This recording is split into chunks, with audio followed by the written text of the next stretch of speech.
What you are looking at is a piece of railroad rail. It's actually very small gauge. Could be a mine or an industrial thing. Anyway, somebody made an anvil, a crude anvil out of it. And it's another thing I found from my father-in-law's stuff when we were cleaning up after my father-in-law passed away, and I've had it laying around, and it's really crude. Somebody made it somewhere for a purpose. It's really actually kind of nice. Well, I was gonna like dress it up, and so that's the next project. But that's not really what I'm going to talk about right now.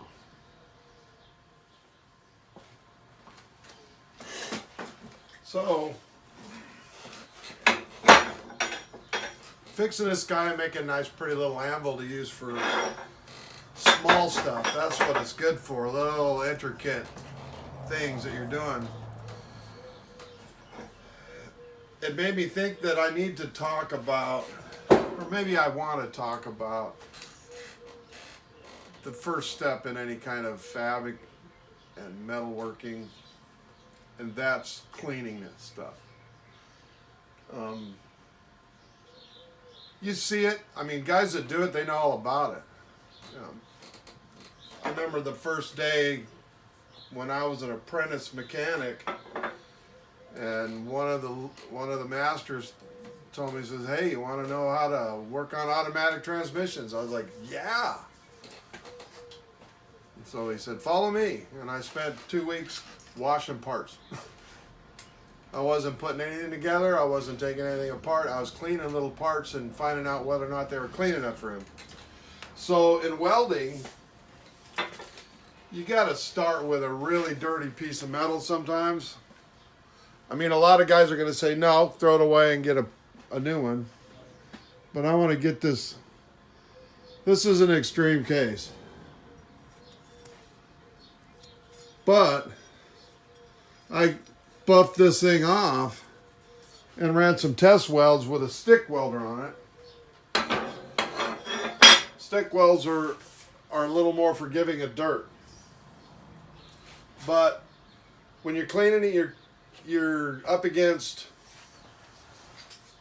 3 or 4 things. Dirt, which you can usually wash off with a brush and water, soap, paint, or other coatings, and you can sand them off, you can grind them off, you can take them off with an abrasive disc like this. This is called a flap disc. It'll buff paint off real good. Powder coat, it'll kind of melt, but you can get it off with a flap disc. The rust, you just have to grind it off. And this one here is rusty from surface rust, from rain or being in a wet environment and it got pits. It's really not any good for structural, but you could use it for something. Anyway, so I'm going to show some of the tools that I use to clean. Let me zoom this in a little bit if I can do it without knocking it over. So, wire brush, yeah, that comes in real handy in a lot of stuff, but not when you start. So you start by washing with water, scrubbing it off. Flap disc works real good. If it's really thick, you got to take your grinding disc. Pits, I have what's called a needler, or a needle gun. And this thing just hammers away with all these little points. Kind of cleans it up. Sometimes you need to use a little abrasive disc, like a sandpaper disc, which is what this is, a pneumatic tool. And then at some point you're going to have a rotary burr tool with a bunch of little carbide burrs that you can like chamfer in holes and clean stuff out. But this is going to be a pretty short thing, but I'm going to show you one demonstration and then show you a trick. So, turn this guy think I want him closer. And that's the bane of fabricators all over. This is a piece of hot rolled steel. And it's really good for a lot of stuff. But it has a thing on it called mill scale. And mill scale is basically, this thing's like glowing white hot, yellow hot, red hot, whatever.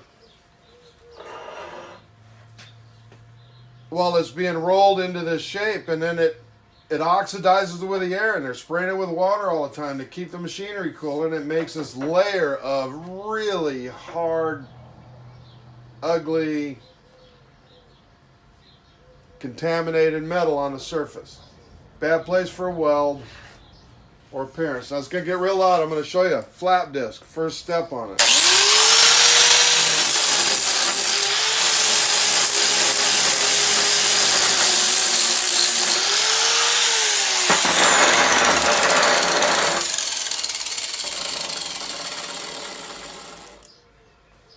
As you can see, the flap disc took it right off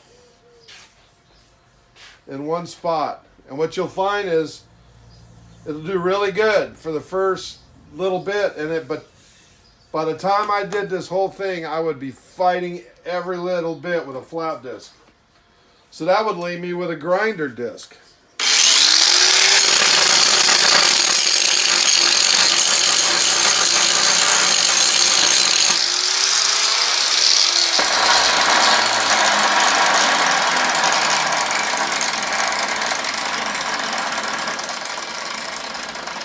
Grinder takes it off real good.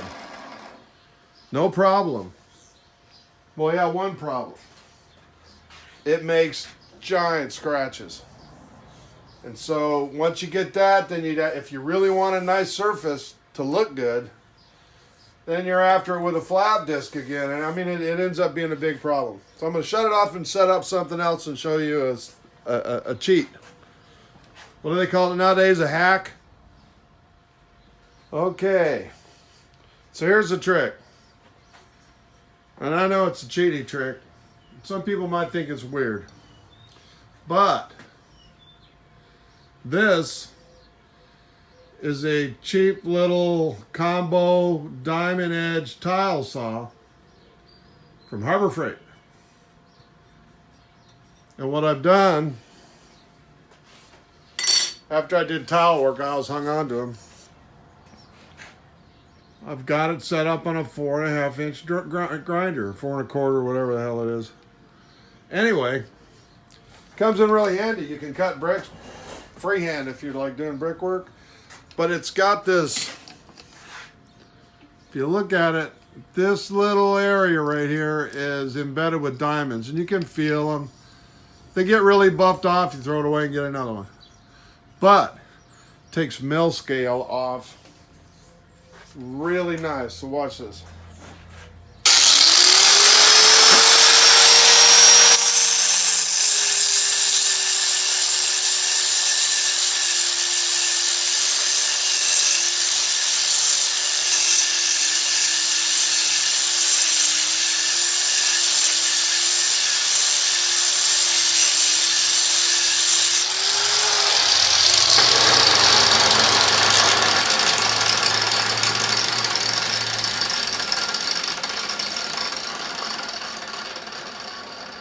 I'm going to pop this camera out of the holder and bring it in close.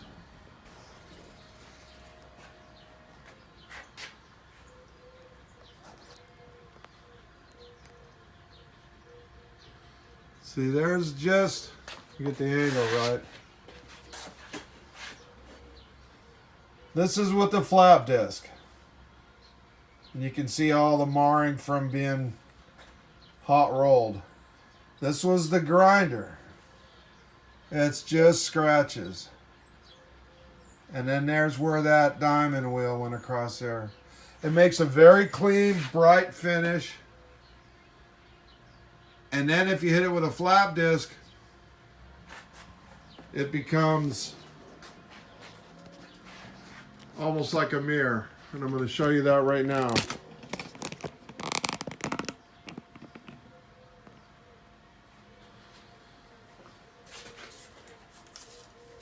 And I'm going to go across all three with a flap disc again.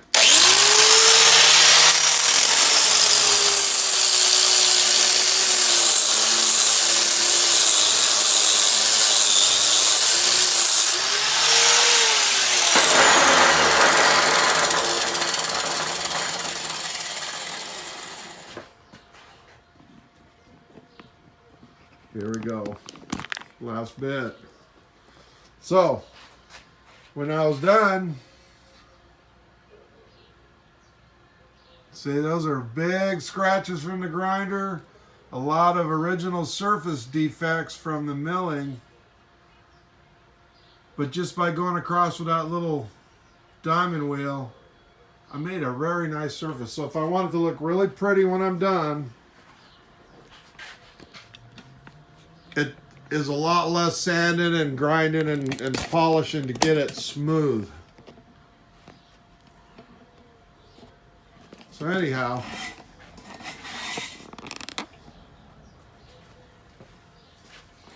that's all I had to talk about.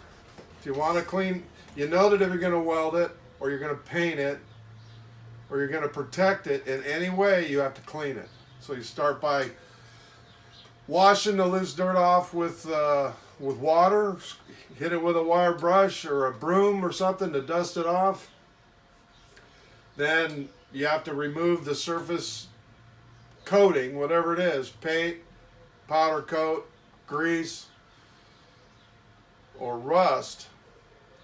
Use whatever. I actually have a tank outside that has a little bit of acid, like muriatic acid that's diluted, and I can soak them in there for a while. I take a lot of rust off. And I have a sandblaster out there, like a blast cabinet.